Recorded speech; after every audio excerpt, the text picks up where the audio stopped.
Mr. Transformers 96 here with another video review. This time we have the Marvel Legends from the Defenders Wave Daredevil figure from the Marvel Netflix show.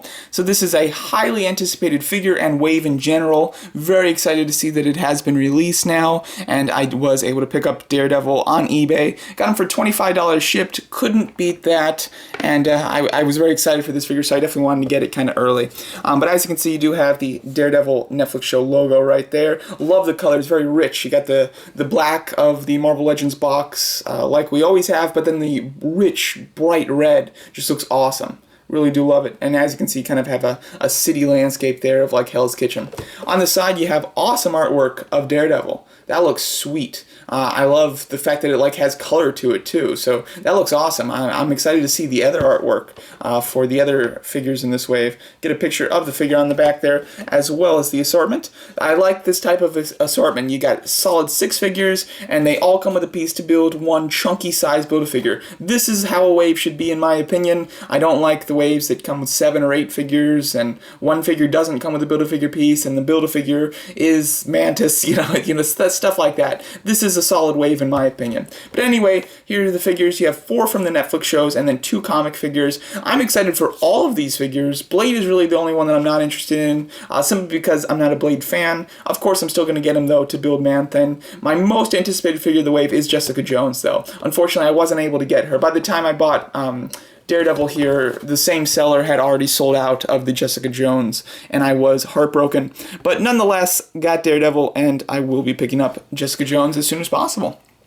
So here's Daredevil. Finally, we have a Netflix show figure. Many companies have been, kind of showing their prototypes for Netflix show figures over the past, couple years, and we finally have one now. I mean, Mini-Mates is the only one that has come out before it, if I'm not mistaken, but we will be getting a Diamond Select, as well as, of course, Hot Toys Daredevil figures from the Netflix show. I do really enjoy the Netflix shows. I feel like they've gone down in quality severely. However, I do still really love both of the seasons of Daredevil, so I do like the character a lot. Going over the actual figure here, let's get started. The face sculpt.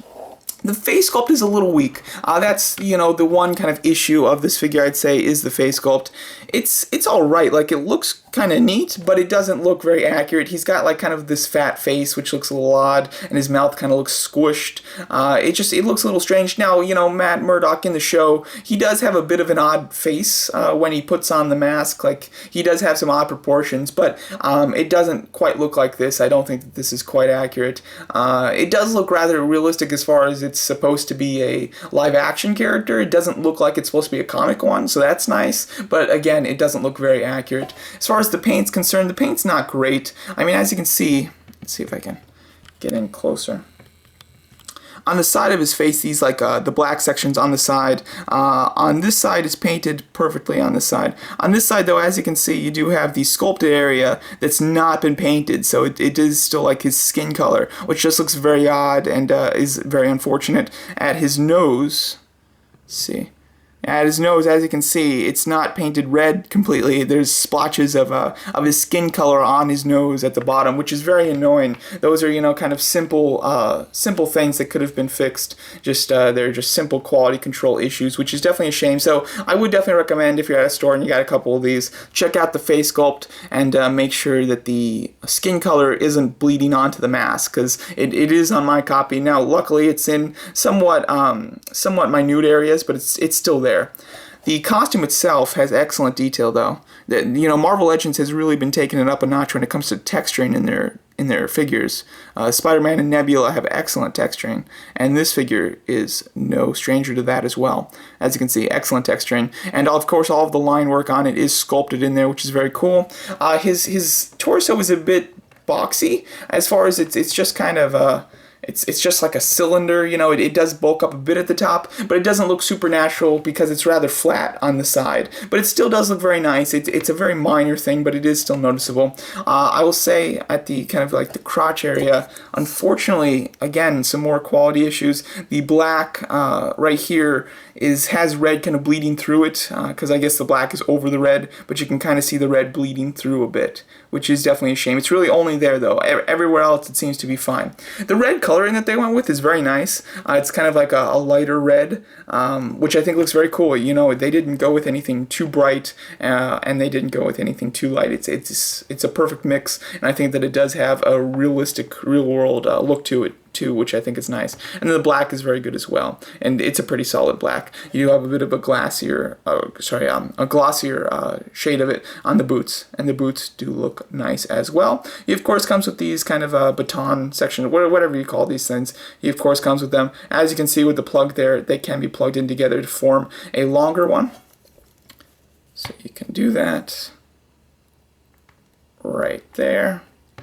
As you can see now, he has a longer one. They are a softer plastic, which is why they're not completely straight. They're pretty nice, you know, they're not like terrible as far as they're bent, but they are bent a bit. But it, you know, again, it's not terrible. It still works nicely. He comes with an extra set of hands, which is very cool, that are just fists, you know. Usually Marvel Legends doesn't do this. Usually they give you hands that are meant for holding stuff, and then you can kind of use them as fists too. So to give you an extra set of fists, I think is great, especially with this type of figure who, you know, is a hand-to-hand fighter. I think that the fists are so much more necessary than having the kind of grasping hands that you use as fists. So I'm very happy about that. And I really, you know, I don't think any other hands would fit him. I think that the fists and then the hands for holding his weapons are really the only ones that you need. His weapons can be stored on his leg right here, as you can see, very similarly to how the comic one does it. And I will give you a comparison with the comic one right now. So Netflix show and comic. As you can see, the two of them actually look really cool together because they legitimately look like they are, you know, one's a movie, one's a comic. You know, sometimes they don't look they don't look that close, you know, but this totally looks like it's an updated version of a comic book, you know, to fit in the real world. So I think that's very cool, and they actually just look very neat together, I have to say. And as you can see, just about the same height. The comic one is slightly taller, though. Going over his articulation, pretty standard Marvel Legends articulation. Whoa, the head popped right off there. Obviously, it's on a ball joint, so it can look up a nice amount. As you can see, it can look up that far. Can look down extremely far as well, and of course side to side. Ball hinge shoulders with the bicep swivel. The bicep hugs the shoulder pretty nicely. It does look like there's not much of a break there, which is very cool. He has double hinge elbows, which can go a nice amount. He has hinge swiveling wrists. An ab crunch, which can go forward this far and can go back that far. It's a nice range on the ab crunch there. Swivel at the waist, ball jointed hips, which can kick up, you know, a decent amount and can kick out very far. Then he has a swivel at the thigh. This piece is not connected to the top though, so it does swivel freely. He has double hinge knees, and then his ankles. He has a hinge pivoting ankle that is also on a swivel at the top of the ankle. So the ankle's like in two places. So you got a swivel at the top, and then you have the hinge pivot at the bottom, which I do like. Usually they do the swivel at the boot. Having it at the ankle still works. I would actually prefer the boot, but it's something so minor that it really doesn't matter much which one they choose to go with. But overall, his articulation is very nice. Really couldn't have asked for anything extra. You know, it's standard Marvel Legends articulation, and then the joints themselves aren't very hindered whatsoever. So overall, this is an excellent figure. I do like it. I have a few issues with the paint as far as quality control, but the figure itself does look very good. The head sculpt is all right. You know, it does look very movie-ish, but it just doesn't look that accurate to the actor in the show. So overall, I think it's a solid figure, though. I do like the colors that they chose to go with. I love the texturing on the outfit, and his accessories are very nice. A Matt Murdock head sculpt would be really necessary, and it's definitely a shame that we don't have it. Maybe we'll get, you know, in a separate wave, we'll get another one, or they'll do a 2-pack, which will come with, you know, the right head sculpt. It would be great if they did a 2-pack with this figure that came with a Matt Murdock head sculpt, and then had a Daredevil from season 1, his black costume. That would be an excellent 2-pack. I would totally get that, because I really do like his first season costume as well, so it'd be very cool if we can get that one as well. But overall, very nice figure. Very excited to get this. I'm excited to build Man-Thing, but most of all, I'm excited for the rest of the Netflix figures, including Punisher, Elektra, and most of all, Jessica Jones. Hopefully we'll get a series 2 where we'll get some of the other Netflix show characters, and overall, very nice figure. I think this is going to be a popular one. I believe this one's 2 per case though, so it shouldn't be that hard to find once this wave starts hitting stores themselves. But overall, that's my very review of the Marvel Legends from the Defenders Wave Daredevil figure, Matt Murdock. Let me know what you guys think of this figure and what other figures you hope to see them do in the waves to come. I'm really hoping for a Netflix Kingpin figure, and just a comic Kingpin figure as the Build-A-Figure of the next wave would be pretty perfect. So let me know what you guys think of this figure, and thanks so much for watching.